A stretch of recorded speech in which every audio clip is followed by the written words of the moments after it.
Questo invece è lo sciroppo di piantaggine dopo in zucchero, sempre dopo 10 giorni di esposizione al sole. Come vi dicevo nel video dove vi ho spiegato a farlo, vedete che è una leggenda metropolitana che lo zucchero si sciolga al sole, cioè può capitare per l'amor del cielo, ma nella maggior parte delle volte si impacca, perché qua vedete che è diventato un completo blocco di cemento.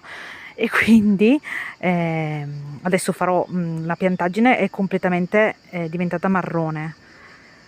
Quando vedo che è così marrone aspetto ancora 2 o 3 giorni e poi lo sciroppo è pronto, perché ormai non c'è più niente da estrarre, e metterò tutto a bagnomaria, tutto il vaso, con una temperatura dell'acqua però che non superi i 50 gradi, finché si scioglie.